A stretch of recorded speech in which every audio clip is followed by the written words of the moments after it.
प्रिय भक्तगण, आज हम आपको एक कथा का श्रवण करा रही हूँ जो सुनने मात्र से आपके जीवन में सुख, संपत्ति और धन की वर्षा होगी। तो चलिए कथा को प्रारंभ करते हैं। भगवान शिव माता पार्वती से कहते हैं, माता पिता के अच्छे बुरे कर्मों का प्रभाव संतान पर भी पड़ता है। फिर माता पार्वती कहती है, हे देवों के देव महादेव, कृपया मुझे विस्तार से बताएं कि माँ बाप के अच्छे और बुरे कर्मों का फल उनकी संतानों को क्यों भोगना पड़ता है। ये बात कहाँ तक सही है कि मनुष्य को अपने कर्मों का फल तो भोगना ही पड़ता है, लेकिन उन्हें अपने माँ बाप के कर्मों का फल भी भुगतना पड़ता है। अगर आप ये कहानी सुन रहे हैं तो पूरा सुनिए। इस कथा को आधा अधूरा छोड़कर जाने की गलती मत करिएगा, क्योंकि इस पवित्र कथा को पूरा सुनने से मनचाहा फल की प्राप्ति होगी। इसलिए इस कथा को पूरा सुने। आप शिव भक्त हैं तो भोलेनाथ का अनादर ना करें। फिर भगवान शिव कहते हैं, हे देवी, आज मैं पृथ्वी लोक पर एक आश्रम में गुरु का रूप धारण करके जा रहा हूँ।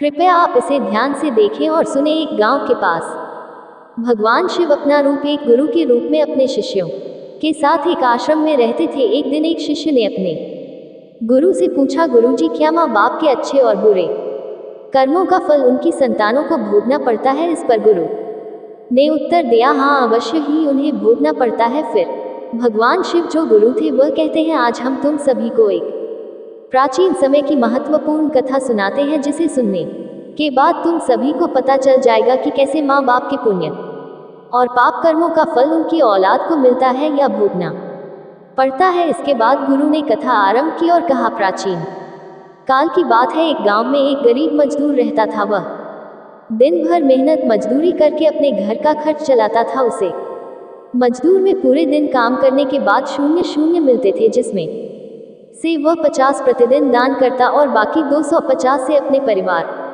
का पालन पोषण करता था। इस प्रकार समय बीतता गया और उसके 2 पुत्र हुए। अब उस मजदूर के परिवार में कुल 4 सदस्य हो गए, पति पत्नी और उनके 2 जुड़वा बेटे। धीरे धीरे बच्चों के पालन पोषण में मजदूर को समस्याएं आने लगी, क्योंकि समय के साथ महंगाई बढ़ती जा रही थी। एक दिन की बात है, मजदूर के बेटे ने अपने पिताजी से कहा, पिताजी, आप दिन में शून्य कमाते हैं, जिसमें से 50 दान कर देते हैं, बची हुई 50 में हम अपना गुजारा कैसे करेंगे? मजदूर चुप रहे, लेकिन उसकी पत्नी ने कहा, नहीं बेटा, ऐसा नहीं है। तुम्हारे पिताजी जो 50 दान करते हैं वह तुम्हारे ही लिए करते हैं, दूसरों के लिए नहीं। लेकिन दोनों बच्चे इस बात को नहीं समझते थे क्योंकि वे 12 वर्ष के थे। समय बीतता गया और मजदूर के दोनों बेटे धीरे धीरे बड़े होने लगे। एक दिन मजदूर काम से लौटते समय एक कार से टकराकर मर गए। जब मजदूर की पत्नी और उनके दोनों लड़कों को पिता की मृत्यु की खबर मिली तो उन्हें बहुत दुख हुआ। एक दिन मजदूर के दोनों लड़कों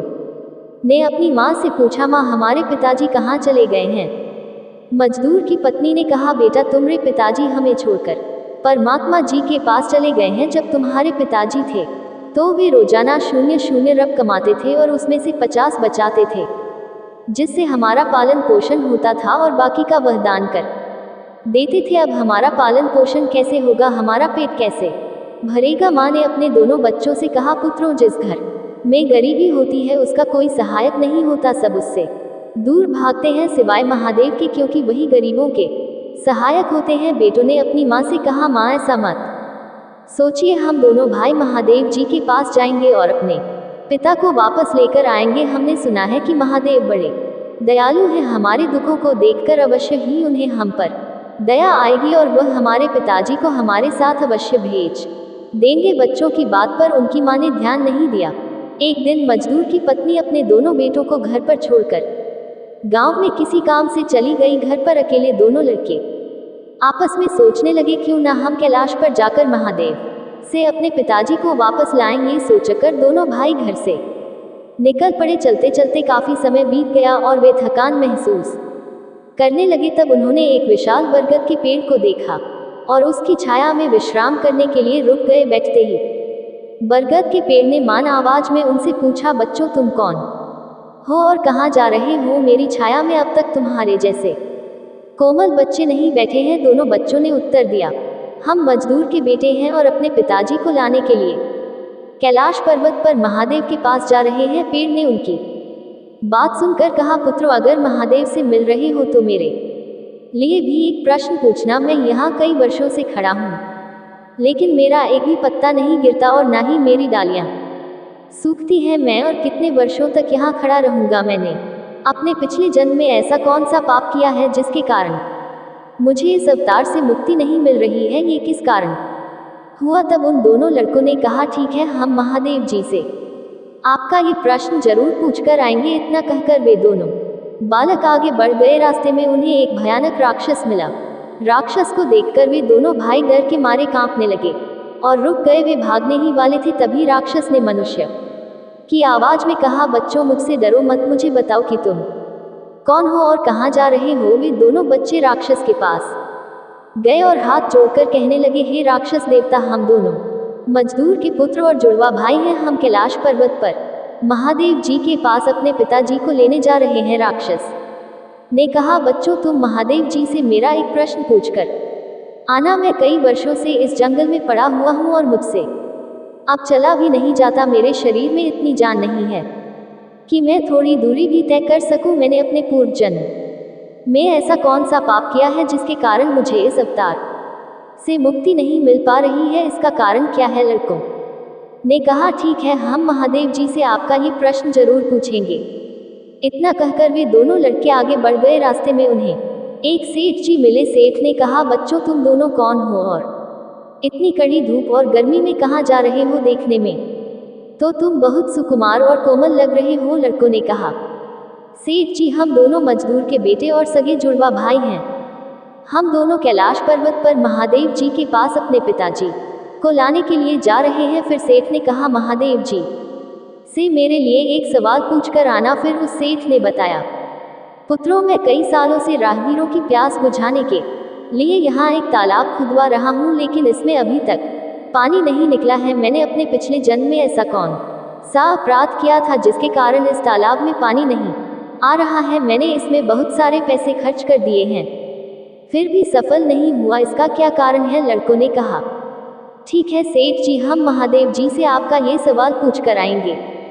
इतना कहकर वे दोनों आगे चल दिए। रास्ते में उन्हें एक बहती हुई नदी मिली। जब वे नदी के किनारे पहुंचे तो एक शेषनाग उनके पास आ गई और बोली, बालको, तुम कौन हो और कहाँ जा रहे हो? तुम बिना नाव के क्यों जा रहे हो? लड़कों ने जवाब दिया, हमारे पास नाव के लिए पैसे नहीं है। हमारे पिताजी दिन के 0 कमाते थे, जिसमें से 50 रोज दान कर देते थे और 50 से हमारा गुजारा होता था। अब वे हमारे पास नहीं है, इसलिए हम कैलाश पर्वत पर महादेव जी के पास उन्हें लाने जा रहे हैं। उनकी बात सुनकर शेषनाग ने कहा, बच्चों, तुम महादेव जी से मेरा एक सवाल भी पूछकर आना। मैं कई वर्षों से इस नदी में भटक रही हूँ। मेरी 7 पीढ़ियाँ गुजर गई हैं, लेकिन मैं अभी तक यही हूँ। मैंने अपने पिछले जन्म में ऐसा कौन सा अपराध किया था जिसके कारण मुझे मुक्ति नहीं मिल पा रही है? इसका क्या कारण है? लड़कों ने कहा, ठीक है, हम महादेव जी से आपका ये सवाल जरूर पूछेंगे और वापस आते समय आपको बता देंगे। इतना कहकर वे दोनों आगे बढ़ गए। दोनों भाई नदी के दूसरे किनारे पर पहुंच गए। वहां उन्होंने देखा कि एक मरा हुआ व्यक्ति पड़ा हुआ है। वे उसे उठाने लगे, तभी वह व्यक्ति चिल्लाकर बोला, बच्चों, तुम कौन हो और कहाँ जा रहे हो? लड़कों ने कहा, हम मजदूर के पुत्र और जुड़वा भाई हैं। हम दोनों भाई अपने पिताजी को लेने के लिए महादेव जी के पास जा रहे हैं। वह आदमी ने कहा, महादेव जी से मेरा एक प्रश्न पूछना। फिर वह आदमी ने बताया, मेरा शरीर कई वर्षों से इस नदी के किनारे पड़ा हुआ है। जब भी पानी की लहर आती है, मेरा शरीर नदी में चला जाता है, लेकिन लहर के साथ वापस किनारे पर आ जाता है। मेरा शरीर न तो गलता है और न ही सड़ता है। इतने सालों से ये वैसे ही है। मैंने पिछले जन्म में ऐसा कौन सा पाप किया था जिसके कारण मुझे इस शरीर से मुक्ति नहीं मिल रही है, और इसका क्या कारण है? उन लड़कों ने कहा, ठीक है, हम भगवान भोलेनाथ से तुम्हारा ये प्रश्न पूछकर आएंगे। इतना कहकर वे दोनों बच्चे चल दिए। रास्ते में चलते चलते रात हो गई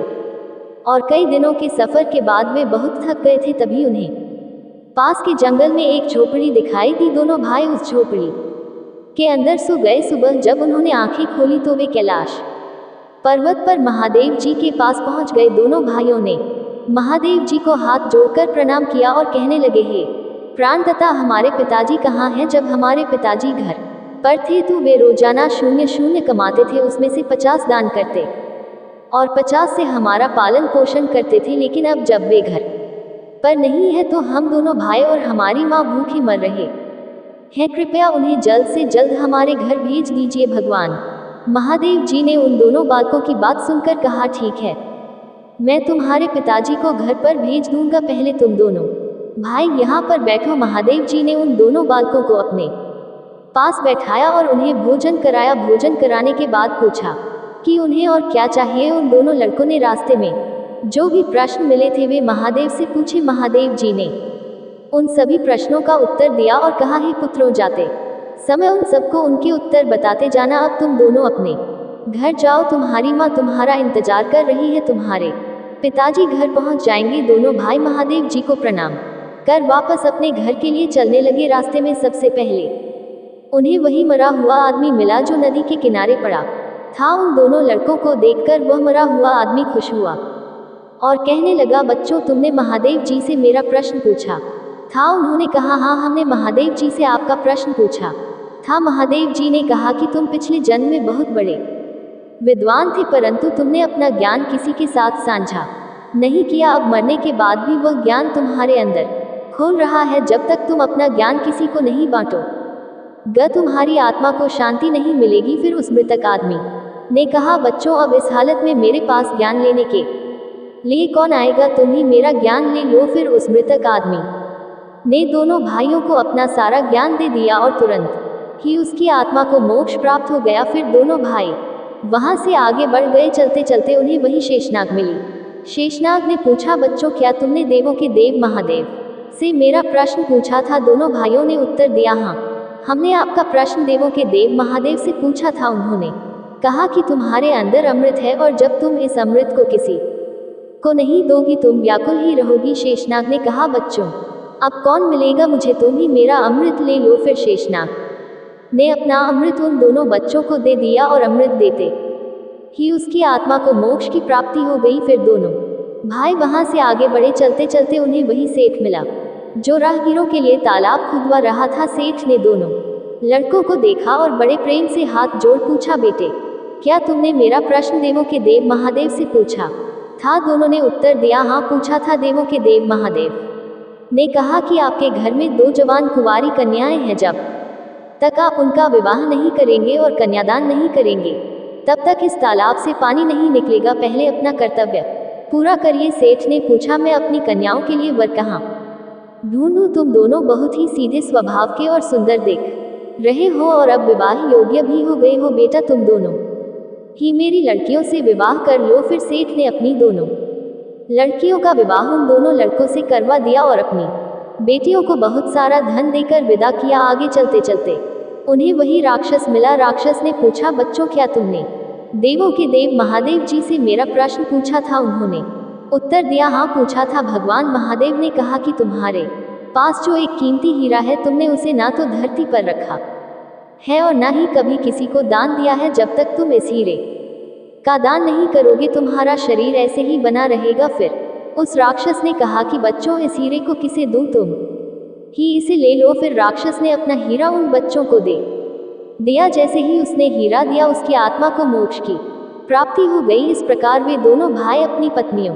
को लेकर आगे बढ़ने लगे। रास्ते में उन्हें वही विशाल बरगद का पेड़ मिला जिसके नीचे वे छाया में विश्राम कर रहे थे। पेड़ ने पूछा, बच्चों, क्या तुमने देवों के देव महादेव जी से मेरा प्रश्न पूछा था? उन्होंने उत्तर दिया, हाँ, पूछा था। देवों के देव महादेव जी ने कहा कि पूर्व जन्म में तुम्हारा काम गुरुकुल में बच्चों को शिक्षा देना था। तुम्हारा पद एक गुरु का था, लेकिन तुम इसके बदले छोटे छोटे बच्चों से अपना काम करवाते थे। तुम उनसे हाथ पैर दबाव के कारण तुम हिलडुल नहीं सकते। तुम्हारे अंदर जो ज्ञान भरा हुआ है उसे किसी को दे देना, इसके बाद तुम्हें मोक्ष की प्राप्ति होगी। उन दोनों लड़कों की बात सुनकर पेड़ ने कहा, अब मैं ये ज्ञान किसे दूं? तुम ही इसे ले लो। फिर बरगद के पेड़ ने अपना सारा ज्ञान दोनों भाइयों को दे दिया। जैसे ही उसने ज्ञान दिया, उसकी आत्मा को शांति मिल गई और वह पेड़ के अवतार से मुक्त हो गया। फिर दोनों भाई अपनी पत्नियों के साथ चलते चलते अपने घर पहुंच गए। जब वे घर पहुंचे तो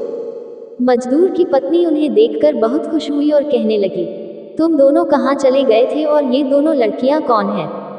फिर दोनों भाइयों ने जो भी उनके साथ घटनाएं घटी थी वह सब अपनी माँ को बता दिया। अब उन दोनों बच्चों को ज्ञान हो चुका था कि उनके पिताजी वापस नहीं आ सकते। अब उनकी मुक्ति हो चुकी है। उनके पिताजी द्वारा किए गए दान धर्म का फल देवों के देव महादेव जी ने उन दोनों भाइयों को दिया। फिर भगवान शिव गुरु के रूप में अपने शिष्य को इस प्रकार समझाया कि माता पिता के अच्छे और बुरे कर्मों का प्रभाव उनकी संतानों पर कैसे पड़ता है और व्यक्ति को उसके पूर्व जन्म के कर्मों का फल कैसे मिलता है, साथ ही उनके पिता द्वारा किए गए पाप और पुण्य कर्मों का परिणाम भी उनके बच्चों को कैसे भुगतना पड़ता है। फिर भगवान शिव अपना रूप बदलकर कैलाश पर्वत पर चले जाते हैं और माता पार्वती से कहते हैं, जब इंसान को वक्त और अपने एक साथ चोट पहुंचाते हैं तो इंसान बाहर के साथ साथ अंदर से भी टूट जाता है। हे देवी, अभी मैं जो कहानी आपको सुनाने जा रहा हूँ उससे मानव को ये सीखने को मिलेगा कि किस तरह मानव धोखा खाने से बच सकते हैं, कौन सी बातें और चीजें मानव को ध्यान में रखनी चाहिए ताकि भविष्य में अपने ही लोगों से धोखा खाने से बच सके। बहुत समय पहले की बात है। एक गांव में एक युवक रहता था जो शिकारी था, लेकिन उसने कभी किसी जानवर को नहीं मारा था। उसके पास केवल एक जाल और एक बांसुरी थी जिसे वह बहुत सुरीली धुन बजाता था। वह रोज जंगल में जाता, जाल बिछा और दूर जाकर बांसुरी बजाता।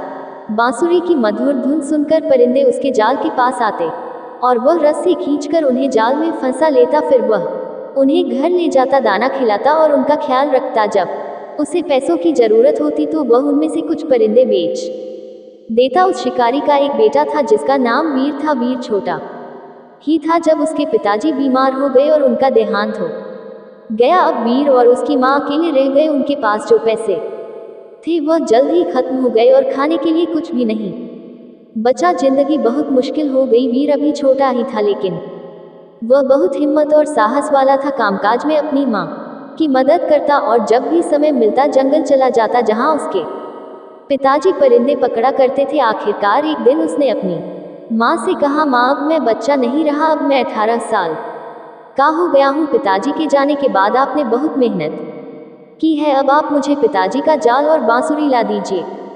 कल से मैं भी जंगल जाकर परिंदे पका। उसकी माँ जानती थी कि वह बहुत बहादुर लड़का है और उसने जंगल के हर कोने को देख रखा है, इसलिए उन्होंने उसे बांसुरी और जाल लाकर दे दिया। अगली सुबह वीर जल्दी उठ गया और जंगल की ओर निकल पड़ा। उसे किसी चीज का डर नहीं था और ना ही यह चिंता कि रास्ता भूल जाएगा, क्योंकि वह जंगल के हर हिस्से को पहचानता था। वह घने जंगल में दूर तक गया और बांसुरी बजाने लगा, लेकिन पूरे दिन में एक भी परिंदा उसके पास नहीं आया।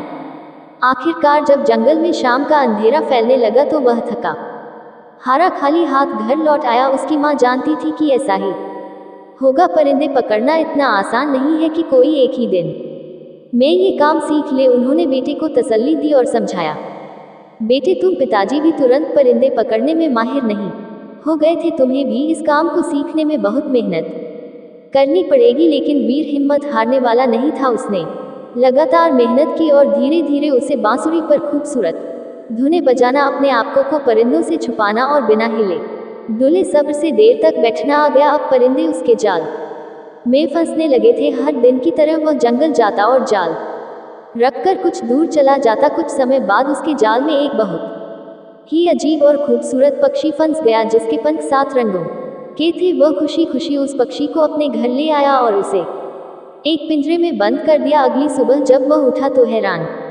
रह गया कि उस पक्षी ने एक खूबसूरत अंडा दिया था। वह अंडा भी 7 रंगों का था। वीर ने सोचा कि इस अंडे को बाजार में बेच देना चाहिए ताकि कुछ पैसे मिल सके। जब वह अंडा लेकर बाजार पहुंचा तो एक दुकानदार ने उसे देख लिया। ये दुकानदार बहुत चालाक और लालची था। उसका काम ही गरीब लोगों को धोखा देकर सस्ती चीजें महंगे दामों पर बेचना था। वीर के हाथ में रंगीन अंडा देखते ही उसने तुरंत आवाज दी, सुनो, क्या यह अंडा मुझे बेचना है? मैं इसे खरीदता हूँ। वीर पहले से ही जानता था कि वह दुकानदार बुरा आदमी है। उसकी चालाकी और लालच देखकर वीर ने कहा, हाँ, लेकिन इसकी कीमत रुपए लगेगी।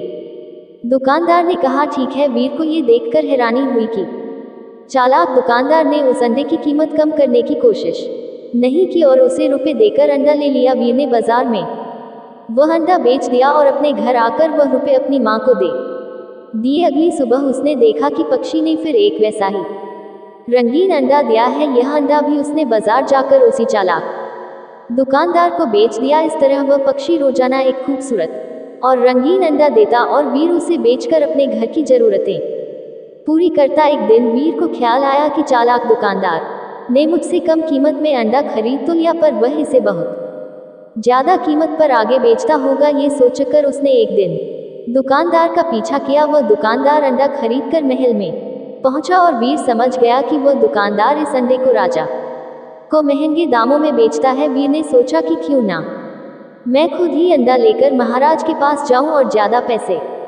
पाऊं। उसने वैसा ही किया। वीर महल गया और राजा ने उसे एक अंडे की कीमत 0 दी। जब चालाक दुकानदार ने देखा कि वीर अब उसे अंडे नहीं बेचता बल्कि खुद महल में जाकर राजा को बेचता है, तो उसे बहुत गुस्सा आया। वीर को सबक सिखाने के लिए दुकानदार एक दिन राजा के पास गया और कहा, महाराज की जय हो, आप वीर से इतने महंगे अंडे क्यों खरीदते हैं?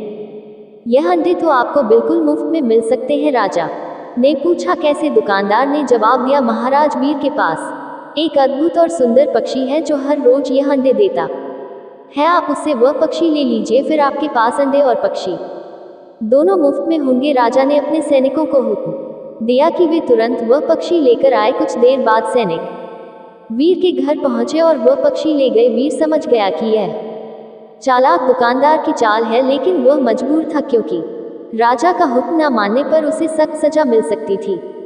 इसीलिए वीर ने अपना पक्षी राजा को दे दिया, लेकिन उसने हिम्मत नहीं हारी। उसने अपनी बांसुरी और जाल उठाया और अगले दिन जंगल में चला गया। उसने इतनी मधुर बांसुरी बजाई कि जंगल के हर कोने से पक्षी उसके पास आने लगे। कभी उसके जाल में कबूतर फंसता, कभी बुलबुल तो कभी तीतर। वीर उन पक्षियों को बेचकर अपनी माँ के साथ हंसी खुशी जीवन बिताने लगा। अब वीर पूरे शहर में मशहूर हो गया। जब किसी को कोई अनोखा परिंदा चाहिए होता तो वह वीर के पास आता और उससे परिंदा खरीद लेता। एक चालाक दुकानदार ने ये सब देखा और वीर से कहा कि तुम मुझे ही परिंदा बेचा करो। वीर समझ गया कि दुकानदार परिंदे सस्ते खरीदकर महंगे बेचेगा, इसलिए उसने मना कर दिया। चालाक दुकानदार गुस्से में राजा के पास गया और कहा, महाराज, आपने जो परिंदा वीर से लिया था वह अकेला होने के कारण उदास रहता है। आप वीर से कहिए कि ऐसा ही एक और परिंदा पकड़ लाए ताकि आपका परिंदा अपने साथी के साथ खुश रहे। राजा थोड़ा मंद बुद्धि का था, इसलिए उसने सोचा कि दुकानदार सही कह रहा है। उसने वीर को बुलाकर हुक्म दिया, हम चाहते हैं कि तुम हमारे परिंदे का साथी ऐसा ही एक और परिंदा पकड़ लिया लाओ, वरना तुम्हारी खैर नहीं। वीर ने कुछ कहने की कोशिश की, लेकिन राजा ने उसे चुप करा दिया और 1 माह की मोहलत दी। अगर तुम 1 माह में ऐसा ही एक और परिंदा ना लाए तो तुम्हें जान से मार दिया जाएगा। वीर परेशान तो हुआ, लेकिन उसने हिम्मत नहीं हारी। वह अपने घर गया और अपनी माँ को सारी बात बताई। माँ का आशीर्वाद लेकर वीर बांसुरी और जाल लेकर जंगल पहुंच गया। उसने दिन रात एक कर दिए। ऐसा अजीब और गरीब परिंदा ढूंढने के लिए उसे बहुत मेहनत करनी पड़ी। आखिरकार उसकी मेहनत रंग लाए और वैसा ही एक और परिंदा उसके जाल में फंस गया। वीर ने तुरंत परिंदा पकड़ लिया और राजा को दे दिया। राजा ने परिंदा तो ले लिया, लेकिन वीर को 1 पैसा भी ना दिया। वीर समझ गया कि राजा भी दुकानदार की तरह है, फर्क सिर्फ इतना है कि दुकानदार चालाक है और राजा बेवकूफ़। राजा परिंदा पाकर खुश हो गया, लेकिन चालाक दुकानदार को बहुत गुस्सा आया। वह जानता था कि वीर बहुत बहादुर और मेहनती लड़का है। वह एक दिन वीर उसे जरूर सबक सिखाएगा। उस दुकानदार का मानना था कि वीर दूसरा पक्षी नहीं ला पाएगा और राजा उसे मरवा देगा, लेकिन अब उसे वीर से डर लगने लगा कि कहीं वह उसे किसी मुसीबत में ना डाल दे। इसलिए दुकानदार ने वीर को फंसाने के लिए एक और चाल सोची। वह राजा के पास पहुंचा और बोला, महाराज, आपको शायद यह नहीं पता कि जो पक्षी वीर आपको लाकर देता है उनकी जान एक विशेष फूल में है। राजा ने पूछा, वह कैसे?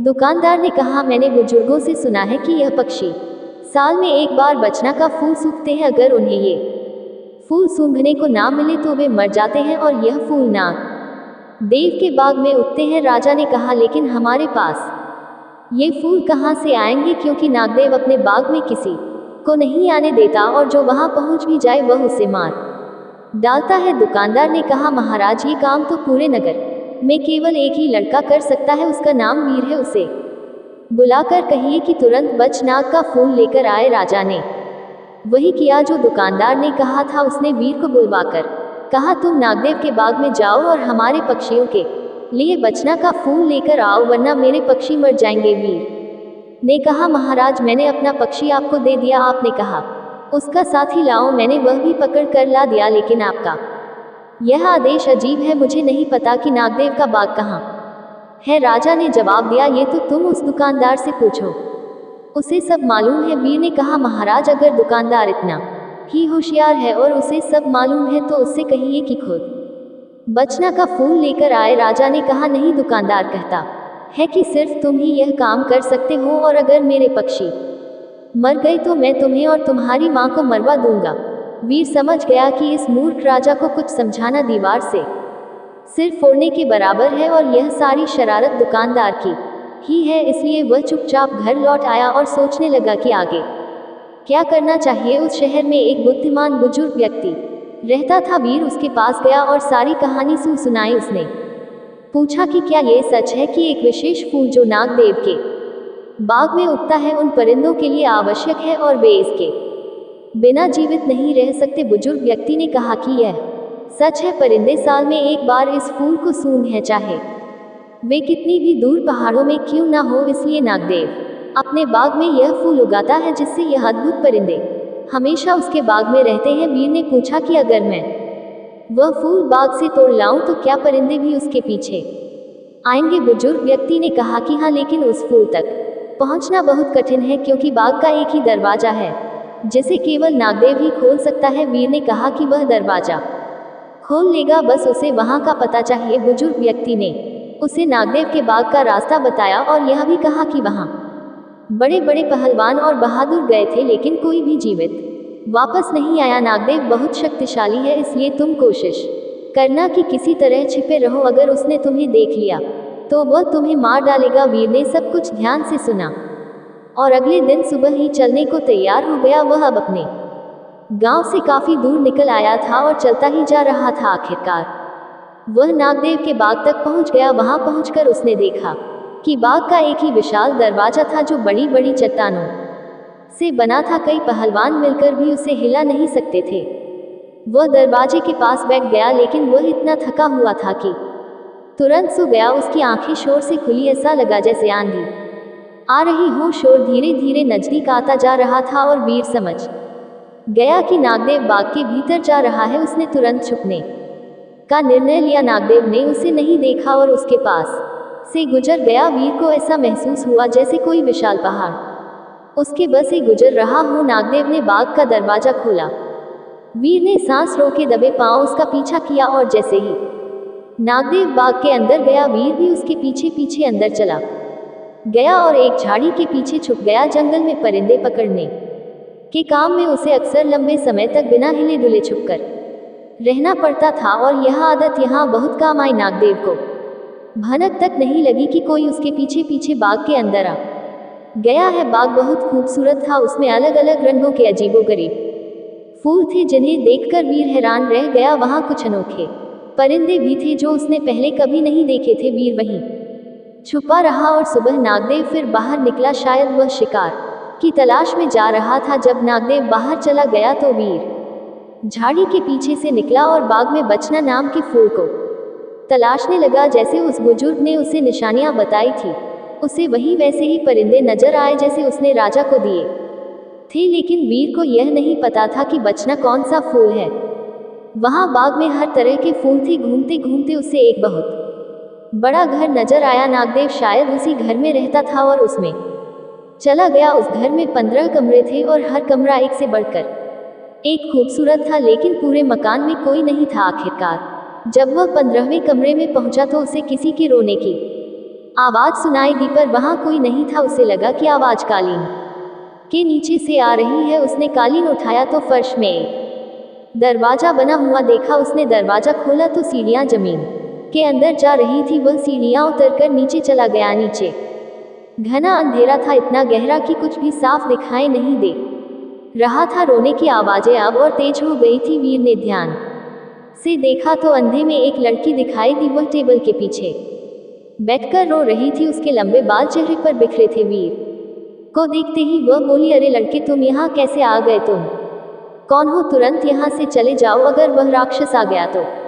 तुम्हारे टुकड़े टुकड़े कर देगा। वीर ने कहा, तुम चिंता मत करो, वह बाहर गया हुआ है। ये बताओ कि तुम कौन हो। लड़की ने कहा, मेरा नाम सुंदरी है। वह मनहूस नागदेव मुझे कई साल पहले उठा लाया था, तब से मैं यहाँ कैद में हूँ। वीर ने उसे नीचे उतारा। उसने फिर पूछा, तुम कौन हो और यहाँ क्यों आए हो। वीर ने पूरी बात बताई कि वह बचनाग के फूल की तलाश में आया है और अगर फूल नहीं मिला तो महाराज उसकी माँ को जान से मरवा सकता है। सुंदरी ने कहा, बचनाग का फूल सबसे पहले मैंने उगाया था। अगर तुम मुझे यहाँ से निकाल कर ले जाओ तो मैं तुम्हें बचनाग का फूल उगा कर दूंगी।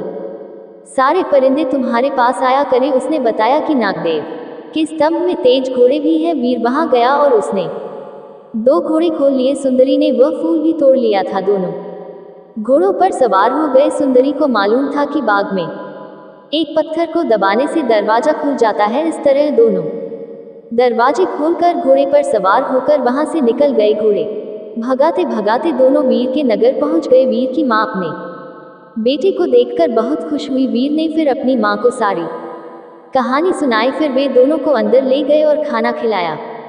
माँ ने पूछा, जो फूल तुम लेने गए थे वह मिला या नहीं। वीर ने कहा, माँ जब मैं गया था तो मैंने तुम्हें कुछ नहीं बताया था, फिर तुम्हें कैसे पता चला कि मैं फूल लेने गया था। उसकी माँ ने बताया, राजा के सिपाही रोज आते हैं और पूछते हैं कि वीर फूल लेकर आया या नहीं। दोनों अभी बैठे ही थे कि इतने में राजा के सिपाही भी आ गए और पूछा, तुम फूल लाए या नहीं, इससे पहले कि वीर कुछ कहता सुंदरी ने कहा, हाँ ले आया है, थोड़ी देर में खुद राजा के पास फूल लेकर जाएगा। सिपाही चले गए तो सुंदरी ने चाकू लेकर अपनी उंगली में चीरा लगाया। खून की 2 बूंदें निकलकर फूल बन गई। सुंदरी ने कहा, नागदेव को मालूम था कि मैं इस तरह बचनाग के फूल बना सकती हूँ, इसलिए वह मुझे कैद रखता था। अब ये फूल राजा के पास ले जाओ। जब वीर फूल लेकर राजा के पास पहुंचा तो परिंदे उदास थे। उन्होंने चहचहाना बंद कर दिया था। फूल देखते ही परिंदों में जैसे जान आ गई। वे फिर से बोलने लगे। राजा खुश हो गया, लेकिन चालाक दुकानदार ये देखकर जल गया कि वीर फिर कामयाब हो गया। फिर भगवान शिव कहते हैं, एक कहावत सच है कि जिसके हौसले बुलंद हो उसे कामयाबी जरूर मिलती है। इतना कहकर भगवान शिव इस कहानी को समाप्त करते हैं। इस वीडियो को बोलते समय कोई त्रुटि हो तो मैं क्षमा चाहती हूँ। उम्मीद है आप सभी को यह वीडियो अच्छी लगी होगी। अगर आप शिव के सच्चे भक्त हैं तो चैनल को सब्सक्राइब और वीडियो को लाइक करके कमेंट में हर हर महादेव लिख दीजिए।